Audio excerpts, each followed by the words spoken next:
Estamos en un tiempo de inquietud generalizada. Parece ser que la paz ha desaparecido del mundo. Bueno, esto no es una novedad. La paz está ausente del mundo porque el hombre es pecador. La Biblia dice que no hay paz para el impío, dice el Señor.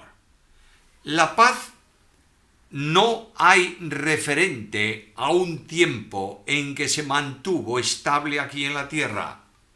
Cristo mismo dice que oiréis de guerra y de rumores de guerra. En nuestros días, la paz general de personas, de familias, de naciones, se ha visto quebrantada e inquietada por este virus que está afectando y matando y enfermando a tantos cientos de miles, millones de personas en todo el mundo. Y hay inquietud. Y de pronto, la cruz de Cristo. Y de pronto, la obra del Salvador. Y de pronto la pregunta, ¿qué es lo que Cristo hizo cuando murió por nosotros en una cruz? Y la respuesta la tienes en el regalo personal que Él nos hace, que es una paz que el mundo no puede dar. Lo leo en capítulo 14 del Evangelio según Juan, versículo 27. Cristo le dice, la paz os dejo, mi paz os doy. Yo no os la doy como el mundo la da. No se turbe vuestro corazón, ni tenga miedo. Dos aspectos en relación con la paz. En primer lugar, el texto dice, la paz os dejo, en el sentido de que Él va a realizar la paz en la cruz del Calvario. El apóstol Pablo dice que Él es nuestra paz, porque Él llevó sobre sí nuestros pecados. De manera que la posición más inquietante para el hombre es la posición que el pecado produce en su experiencia personal. Es enemigo de Dios en malas obras. Se ha rebelado contra el Creador. Y la gran inquietud del hombre en general, no importa dónde esté, es el momento de su muerte, porque no hay respuesta desde el plano de los hombres a lo que hay después de la muerte. El hombre siente inquietud. El hombre siente inquietud porque íntimamente Dios ha escrito en el corazón del hombre la obra de la ley. No confundamos esto. Dios no escribió, como algunos dicen por ahí, su ley en nuestros corazones. ¿Qué va? Dios escribió la ley en tablas de piedra. Dios habló de su ley en la palabra escrita que tenemos nosotros hoy. Pero la obra de la ley no es la ley, es la operatividad que la ley produce cuando acciona, cuando funciona, cuando trabaja, cuando se manifiesta en la experiencia del hombre. Y por medio de la ley es el conocimiento del pecado. Imagínate por un momento que yo voy en mi automóvil por una calle de mi ciudad. Yo sé que en la mayoría de las calles tengo una limitación de 40 kilómetros por hora. Pero cuando paso por esta calle en donde está la iglesia aquí en Vigo, una de ellas, la nuestra, donde está nuestra iglesia aquí en Vigo, donde nos reunimos, no es nuestra propiedad, es nuestra iglesia porque nos reunimos en ella. En esa calle hay un límite de 30. La primera vez que pusieron esa señal justo en una columna delante de la iglesia, la policía multó, sancionó a muchos conductores que, como estaban acostumbrados a rodar a 40 y ahora tenían que rodar a 30, pues no se dieron cuenta y se excedieron en el límite de velocidad. ¿Qué quiero deciros con esto? Yo sé que estoy quebrantando la ley si voy a más de 30. ¿Por qué? Porque tengo una señal. Esa señal me dice, no más de 30. Si yo paso de 30, estoy quebrantando la ley. Esa operación, esa ley, opera en mí, acusándome si la quebranto, si soy un transgresor de ella. De la misma manera, la ley establece la santidad del hombre, demanda la santidad del hombre delante de Dios. La ley establece el modo de comportamiento del hombre. Amarás a Dios sobre todas las cosas, al prójimo como a ti mismo. Y me doy cuenta que estoy quebrantando la ley continuamente. ¿Hay alguien que ama a Dios sobre todas las cosas? Siempre. ¿Hay alguien que ama a su prójimo como a sí mismo? Y alguien dice, bueno, yo soy capaz de amar a mi prójimo amigo porque tengo mucha sintonía con él, empatizo con él. Bueno, no es tu prójimo aquel con el que puedes sintonizar.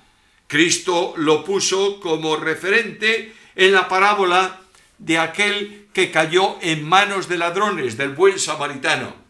Y precisamente el que cayó en manos de ladrones era históricamente enemigo del samaritano. Y ahí Cristo ilustra cómo Dios ama al que ha quebrantado su ley. No lo ama simplemente porque lo ha quebrantado. Todo lo contrario, cuando una persona se rebela contra Dios, Dios se dispone contra él. Pero lo que sí tengo muy claro, porque la Biblia así lo enseña, es que en la cruz del Calvario, Dios en Cristo y por Cristo restaura la relación con él de todo aquel que cree. Déjame expresar con toda claridad esto. La cruz hace posible la salvación de todos los pecadores en la tierra. Cristo Jesús no murió en la cruz solo por algunos, murió por todos. La Biblia lo dice con toda claridad. Pablo dice, mayormente por los que creen. Por tanto, murió por todos los hombres. En la cruz del Calvario, Dios abre la puerta de la salvación a todo aquel que crea. Es verdad que el Espíritu de Dios opera para que el hombre pueda depositar su fe en el Salvador. No tengo la menor duda que solo van a Cristo aquellos a quienes el Padre llama.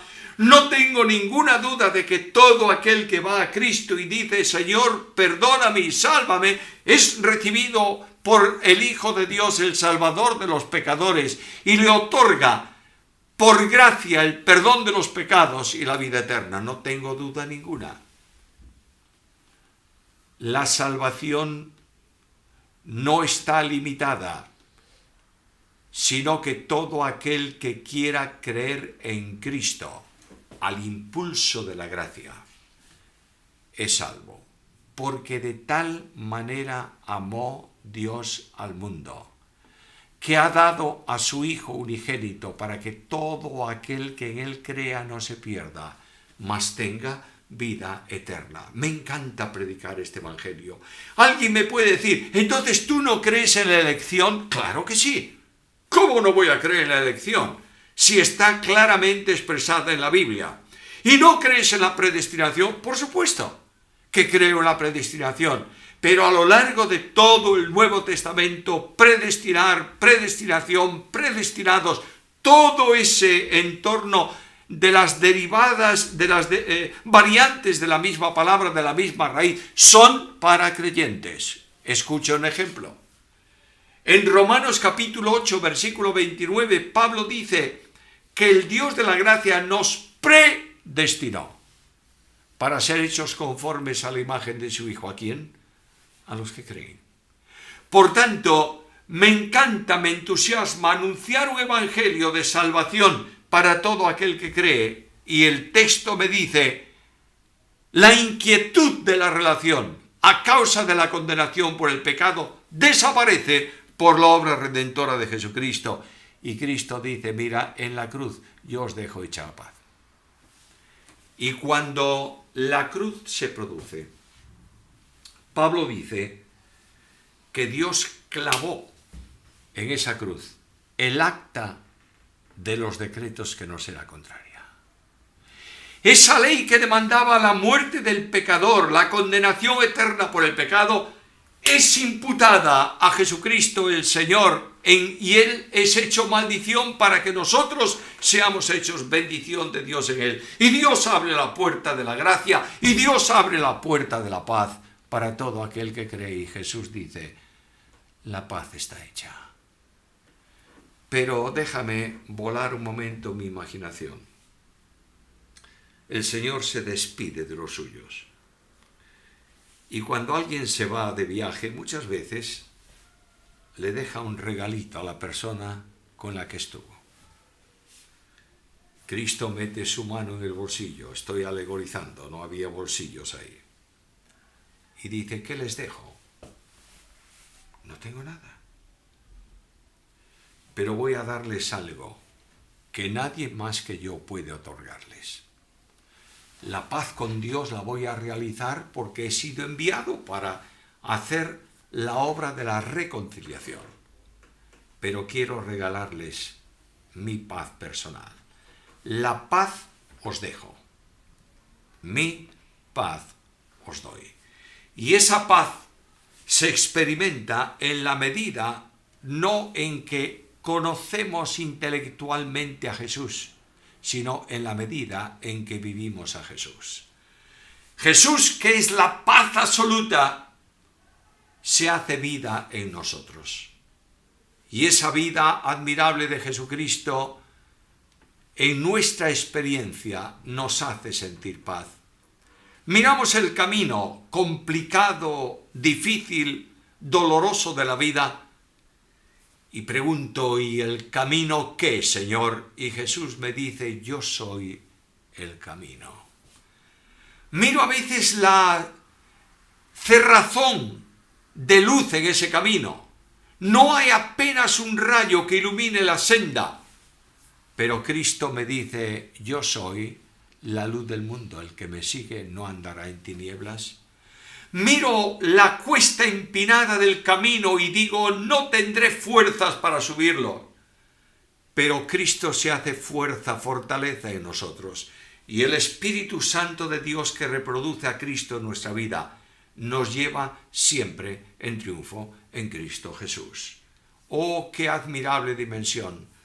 Solo cuando vives en comunión con Cristo puedes tener paz. Hay muchas personas inquietas, muchos creyentes inquietos, muchos creyentes con preguntas en el alma que no tienen respuesta y ellos se turban. Y Cristo dice, no se turbe vuestro corazón, ni tengáis miedo. Escucha al Señor. Toda autoridad me es dada en el cielo y en la tierra, y yo estoy con vosotros todos los días hasta el fin del mundo. Disfruta hoy de esa paz. Cristo, por la obra del Calvario, ha hecho la paz con Dios y nos regala la paz a cada uno de nosotros.